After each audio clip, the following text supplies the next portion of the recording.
Con mucho gusto. Manuel, gracias por tu paciencia. ¿Cómo te va?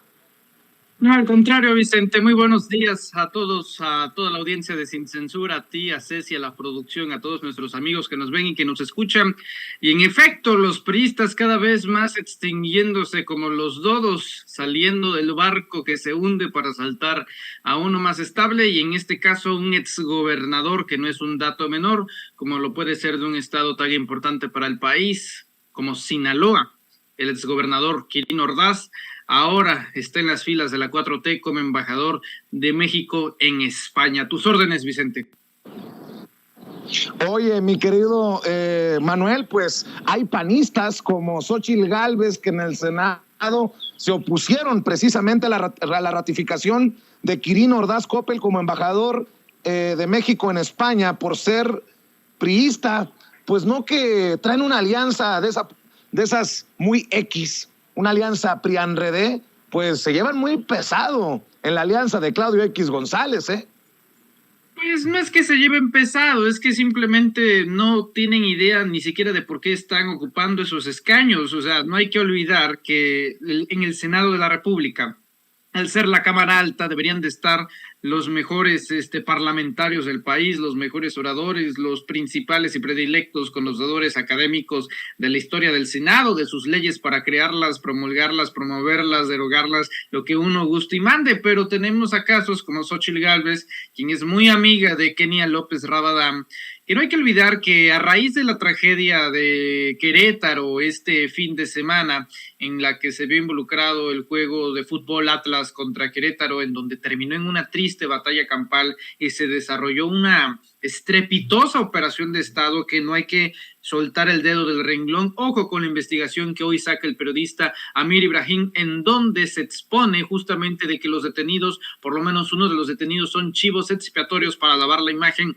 del gobernador Mauricio Curi. Pues este personaje, Kenia López Rabadán, se le ocurre en su diminuta conciencia y en el poco universo que ella puede percibir en el ámbito de la política mexicana, que hay que llamar a comparecer no al gobernador panista, no a Miquel Arriola, no al director de los Gallos de Querétaro, no, absolutamente nada de eso, ni siquiera a los dueños del fútbol, sino como carroña y buitres en su predilección panista. Así lo hicieron con las víctimas de los niños con cáncer, así lo hicieron con las víctimas de la línea 12 del metro, y ahora lo hacen con esta tragedia a través del lucro político, diciendo que hay que llamar a comparecer a Ana Gabriela Guevara, que bien o mal nos puede caer, en lo particular a mí no me cae muy bien en el sentido administrativo, pero al final de cuentas no tiene nada que ver.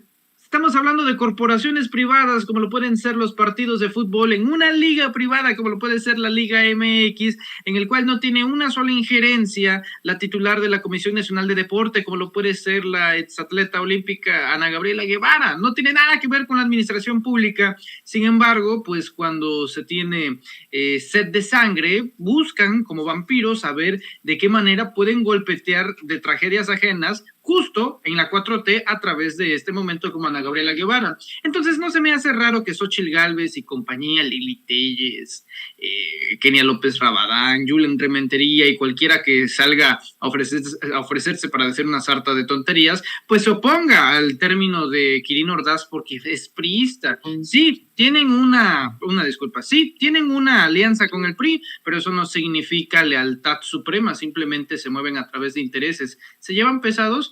Pues sí. Mi querido Manuel, ¿te parece? Vamos a ver y escuchar lo que dijo desde tribuna precisamente Xóchitl Gálvez ayer durante esta discusión, este debate que llevó a la ratificación de Quirino Ordaz Coppel, el exgobernador priista de Sinaloa, como embajador de México en España. Durante los últimos años no se han cansado de insistir en que todos los males de nuestro país se deben a los gobiernos del pasado. Califican a estas administraciones de corruptas, neoliberales e inmorales. Hoy estamos aquí para discutir la ratificación del nombramiento de Quirino Ordaz como embajador de México en España. Quirino Ordaz fue parte del Grupo Atlacomulco. Era sabido que disfrutaba jugar golf con el presidente Peña Nieto. Y de ser ratificado, tendrán la oportunidad de seguir compartiendo esa maravillosa afición alejada de la austeridad republicana. Hoy, el Ejecutivo lo postula como embajador. Espero que para los siguientes nombramientos, Morena sea capaz de sacar a sus mejores talentos. Pues a ver en qué termina esto, pero cómo le ha dolido a esta oposición que se ha aliado, pero creo que estas declaraciones de Xóchitl Gálvez nos da la claridad de que esa alianza está colgada en el tendedero solamente con uno que otro brochecito que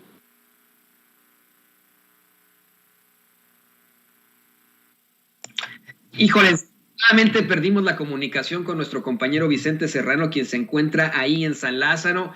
Querido Manuel, te saludo con mucho gusto, te saluda Antonio Ruiz, continuando con esta transmisión. Y de hecho, pues le pido a don David que nos grabe para seguir hablando del hecho de panistas como Xóchitl Gálvez, buscando llevarse así de pesado al criticar a un personaje que, si te soy perfectamente honesto, yo creo que sí es uno de los cuestionamientos que podríamos hacerle a este gobierno, más que las tonterías como lo de la Casa Gris, más que los ataques en esta guerra pues sucia en la que implementan, el tema de Quirino Ordaz Coppel y el tema de Claudia Pavlovich, sí es algo cuestionable. Sin embargo, si te soy perfectamente honesto, querido Manuel, a mí me parece que si Xóchitl Gálvez estuviera del otro lado de la moneda, estaría muy, muy feliz con el nombramiento de Quirino como embajador de México en España. No sé qué opinas tú.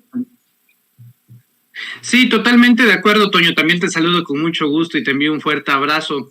Creo tener la respuesta perfecta para la senadora Xóchitl Gálvez de extracción panista. A ver, ella dice que la 4T constantemente se anda quejando de que los gobiernos del pasado son los que han llevado la tragedia aquí a México. Y la respuesta a eso es un total sí. Sí, los gobiernos pasados, los gobiernos del periodo neoliberal, son los que han llevado a la tragedia mexicana, a más de 60 millones de pobres, 25 millones de ellos en pobreza extrema, a un analfabetismo cada vez más gradual, a una desigualdad económica enorme, donde un grupo compacto ha acumulado la riqueza y lo poco que se destinaba al resto de la sociedad era de forma inequiparable. Entonces creo tener la respuesta para Xóchitl Gálvez. Sí, precisamente. Quirino Ordaz es un personaje del pasado. Y sí, hoy se incorpora a las filas de la 4T. Una decisión de incongruencia, de pragmatismo, como se le quiera llamar. Yo lo veo más como una decisión pragmática. En mi caso, creo saber por dónde va el asunto y lo perfilo a la reforma eléctrica, porque a pesar de que esté en calidad de exgobernador, varios de ellos todavía controlan diputados federales que ellos mismos pusieron ahí debido a cuotas de poder. Yo estoy yendo más por el tema de la reforma eléctrica.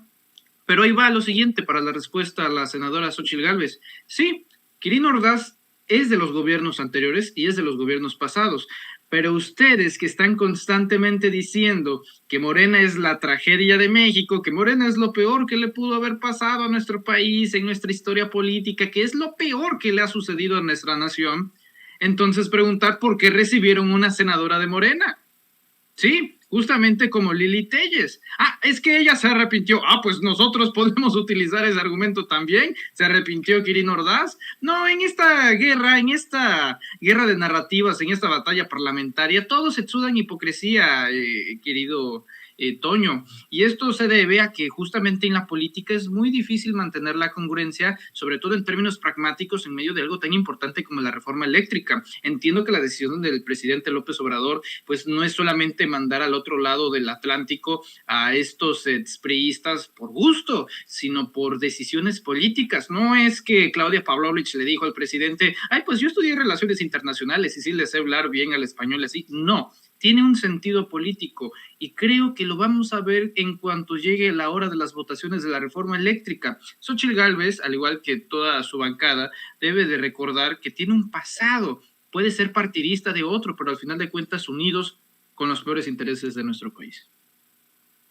Y querido Manuel, le voy a pedir a don David que nos grabe, porque en mi opinión, y ya a mí me queda muy, muy claro esto, ahora que vemos una Xóchitl Gálvez oponerse al nombramiento de Quirino Ordaz Coppel, pero simple y sencillamente por oponerse a López Obrador, no porque sea parte del PRI, al que a ella también pertenece en esta agrupación funesta llamada PRIANREDE, que encabeza Claudio X González. Yo he llegado a una conclusión y quiero pedirte tu opinión al respecto. He llegado a la conclusión que la mayoría del panismo se disfraza, esa es la palabra, y el ejemplo claro es Xóchitl Gálvez. Xóchitl Gálvez se disfraza de panda, ¿no? A veces para hacer el ridículo ahí en el Senado. Se disfraza de ciclista, se disfraza desafortunadamente en una apropiación de cultura que yo cuestiono muchísimo, que se disfrace de persona indígena, eso es absolutamente terrible. Y ayer se disfraza de feminista, pero creo que es el disfraz al que pertenecen precisamente todos esos panistas. No sé si tú ayer durante las marchas, en conmemoración por el Día Internacional de las Mujeres, viste una serie de fotos que publicaban los panistas en los que aparece Marco Cortés junto con Mariana Gómez del Campo, otras legisladoras y Xóchitl Gálvez. Y todos traen los colores propios de ese 8M, tanto el verde como el púrpura. Y en las fotos, a mí algo que me llamó mucho la atención es ver a Xóchitl Gálvez completamente enfrascada en su personaje, como si se tratara de una actriz del método. Mientras todos sonríen, no hacen caras chistosonas, Xóchitl Gálvez, en esta pues supuesta idea que ha planteado de cuestionamiento al gobierno y de supuesta indignación por obviamente lo que sí ocurre a las mujeres en México por los feminicidios, pues sale con una cara de enojo ahí, como de tristeza, de preocupación, en este disfraz absurdo, ¿no? Que tienen los panistas, unos panistas que nunca han representado las causas de justicia social, las causas progresistas, que definitivamente nunca han, representado a las mujeres. Ahora tienen a ciertos integrantes mujeres en esta situación, pero a mí me parece que las están usando como utilizaron a Josefina Vázquez Mota. Ella misma lo dio a conocer, de cómo ya había un pacto ya para que de Calderón se pasaran a Peña Nieto. Ella solamente fue usada como supuestamente la candidata del PAN a la presidencia, lo mismo cuando fue candidata al Estado de México. Creo que pues esa es la cara del panismo, el disfraz absoluto, el disfraz que siempre se pone Xóchitl Gálvez. Sí, y bastante kafkiano toda esta situación. Van a mudar de piel y de disfraz. Ayer fueron feministas, cuando llegue el 21 de este mes se van a volver ingenieros aeronáuticos y así sucesivamente. Es justamente el oportunismo político. Jamás les interesó los niños con cáncer, pero se dieron cuenta de que la misma extracción política que causó el desabasto lo podían utilizar para golpear el mismo gobierno, y nos damos cuenta que están vinculados fuertes políticos priistas como el exgobernador de Tabasco, el excandidato presidencial y actual inversionista, fundador y dueño de Latinus, el patrón de Carlos Loret de Mola, de Víctor Trujillo y de todo este andamiaje de personajes, Roberto Big Mother, ¿no? Roberto Madrazo. Pues todos ellos están involucrados en esta misma rama de complicidad y de corrupción. El problema está que cuando se va cambiando y mudando de piel una y otra vez, ellos piensan que eso les va a funcionar para agarrarse y colgarse de todo lo que caiga. Pero cuando se hace de forma tan repetitiva y reiterativa, en estos 3 años ya de gobierno, caen en un error que por lo menos yo creo que no vieron, y es el desgaste. Ya nos la sabemos, ya solamente tenemos que esperar las estaciones del año para saber cuál va a ser su discurso. Entonces, si el adversario es predecible, ya sabes cambiar las formas, cosa que creo que es muy positiva en torno al día de ayer.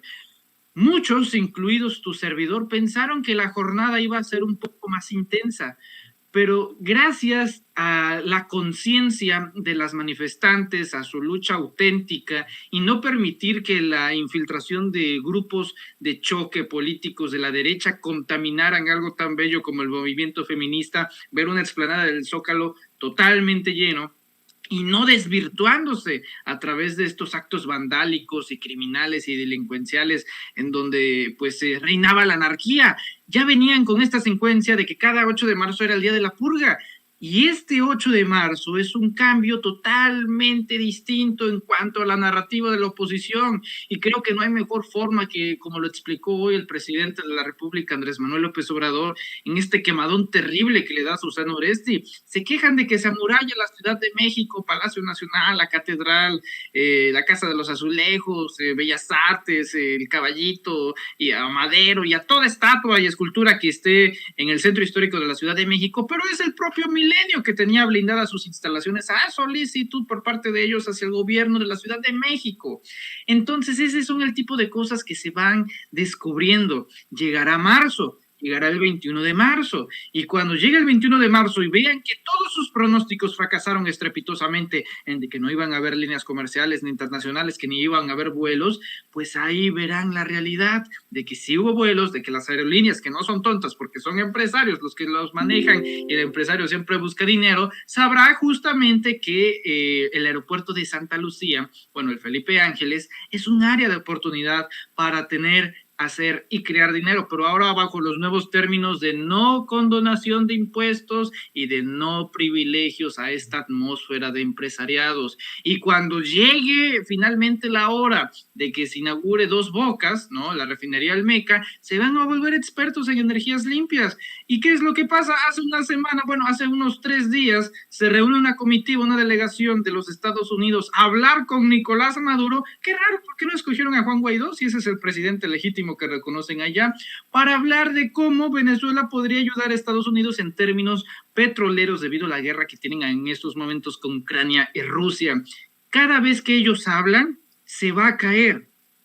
Cada discurso que ellos den no va a prosperar, porque cuando se hace política con sobras, obtienes resultados de sobras. No hay una base, no hay una concentración social. Por lo tanto, lo discursivo muere y la política de los hechos no nace. Así es, mi querido Manuel. Y mira, ya para cerrar, le pido a don David que nos grabe. Ahora que hablas de este desgaste, hace rato le mandé al equipo de Sin Censura un video corto sobre una declaración del presidente López Obrador. Declaración devastadora en la que asegura que, bueno, en efecto existe en estos momentos un intento mediático de golpeteo. No sé si lo tengan por ahí mis compañeros, para que lo pongamos y hablemos de esto, ahora que pues planteas precisamente lo que ocurre. No sé si lo tenga por ahí don David. Adelante. Y por eso esa estrategia golpista, mediática golpista, de debilitamiento al gobierno. Afortunadamente, el pueblo de México es mucha pieza, mucha pieza. No tienes de las vallas. Bueno, este es. Sí, bueno, pero no, pues está... Tienes, querido Manuel, esto, como ya lo mencionabas al hablar precisamente de cómo se quisieron aprovechar y en nado sincronizado. En primer lugar, decir que estaban militarizando la seguridad de la marcha. Y en segundo lugar, buscando que hubiera violencia y etcétera. Desde ayer, el presidente habla de una estrategia golpista. Hoy lo deja claro como una estrategia mediática golpista de debilitamiento del gobierno. ¿Qué nos puedes decir sobre esto? Que de igual forma es lo que se busca, es decir, es una estrategia de golpes blandos que no necesariamente tiene que convertirse en un golpe de Estado militar, porque pues en estos momentos yo creo que la relación entre el ejército mexicano, las fuerzas del Estado y el titular del Ejecutivo se encuentran de formas muy sanas, pues a través de este tipo de golpes, y es lo que buscan desestabilizar. El primer paso es buscar síntomas, escenarios, situaciones que apelen, ojo, a la emoción y a los sentimientos de la nación, que obviamente si vemos una situación de vulnerabilidad en la que nadie puede apoyar y mucho menos el gobierno, entonces está apelando a la simpatía, justamente, al deber de ayudar, que es como han lucrado justamente con el tema de los niños con cáncer, con el tema de los feminicidios. Dicen muy preocupados por ser feministas, pero al mismo tiempo gobiernan uno de los estados con más feminicidios del país, como lo es el Estado de México, ¿no? Dicen ser progresistas, pero son los estados panistas que ahorita cuentan con las leyes más estrictas de antiderechos de la mujer, en donde no pueden decidir por sí mismas. El PAN se opuso desde la época de Adolfo Ruiz Cortines, cuando se le otorgó el sufragio a la mujer. O sea, imaginémonos desde aquellos entonces, de recordar que el PAN nace justamente como una reacción machista, anquilosada, haciendo oposición al gobierno del general Lázaro Cárdenas. Se opusieron también, no les gustó cuando se reformó el registro civil y ya no fuese justamente los hombres, sino también las mujeres quienes podían decidir justamente acerca de su divorcio o de las decisiones personales. Toda esa evolución que ha tenido la lucha progresista feminista en nuestro país ha ido también acorde a ser la antítesis de la ideología del PAN. Entonces no hay mucho que rascarle por ese sentido. Me parece que el gobierno del presidente López Obrador todavía está bastante blindado. Podrían sacar cualquier cosa, excepto un acto de corrupción directamente del presidente de la República. O sea, si eso sale, se acabó el gobierno, pero como es evidente, si no han sacado nada en los últimos 30 años de López Obrador, de él directamente, ojo, pues no lo van a encontrar mucho menos en este gobierno, me queda perfectamente claro. Todo esto va en torno, me parece, a la revocación de mandato y a la elección presidencial del 24. ¿Por qué la revocación de mandato si no van a participar? Exacto, no van a participar, pero quieren contrarrestar la fuerza y el músculo popular que obtuvo el presidente López Obrador a través de más de 11 millones de firmas en el Instituto Nacional Electoral para que se acreditara el ejercicio de consulta popular. Entonces, entre menos votos reciba, le sirve para el discurso de que menos gente tiene, y eso a través de una desmotivación social. ¿Cuál es la recomendación? Pues salir masivamente a votar por la ratificación del presidente de la República, Andrés Manuel López Obrador, llamar a participar a toda la sociedad. Digo, ya para que Frena haya entendido esta nueva realidad y no la oposición, ya quiere decir mucho, e ir preparando el terreno para 2024, pero ya les urge encontrar una cara, porque mientras en Morena se andan peleando ya por una candidatura que todavía no se define, en la oposición buscarían incluso, te diría que las obras, porque te digo, son política de sobras. Las políticas de sobras no obtienen resultados y mueren antes de la acción. Si alguien quiere inconforme en Morena, lo suficientemente inconforme, que no nos extrañe verlo en la alianza de Claudio X González. Mi querido Manuel Pedrero, nuevamente Vicente Serrano te saluda y agradece por tu paciencia. Hemos perdido por algunos minutos la conexión, pero quiero agradecerte siempre por estar aquí y por decir presente, por levantar la mano. ¿Por qué no cerramos invitando a la gente para que te apoyen en tus trincheras independientes, en tu canal, en tus redes, mi querido Manuel Pedrero? Para nada, Vicente, como siempre, un privilegio, un honor y un placer estar aquí en Sin Censura. Un fuerte abrazo a Toño, a Ceci, a la producción, a la audiencia y sobre todo a ti, amigo, que nos invitas recurrentemente a estos espacios. Y sí, invitarlos a que se suscriban al canal de YouTube Manuel Pedrero. Apóyennos con su suscripción a todas las personas que nos ven y que nos escuchan, a que no se pierdan Sin Máscaras, el noticiero Sin Máscaras a las 4 de la tarde, que se transmite de lunes a viernes a través del canal de YouTube Manuel Pedrero, totalmente en vivo, en directo y a color, con las noticias y videos más importantes de la semana. El día de hoy vamos a tener la investigación especial de Amir Ibrahim, en donde los detenidos en Querétaro tienen irregularidades y ya estarían con los propios chivos expiatorios, pero todos esos detalles los daremos a conocer hoy en la tarde. Por lo pronto yo me despido y les envío un fuerte abrazo a toda la audiencia y a todo el equipo de Sin Censura. Muchas gracias, Vicente. Te mando un abrazo, Manuel, estamos al pendiente. Muchas gracias, Manuel Pedrero, hablando con nosotros Sin Censura.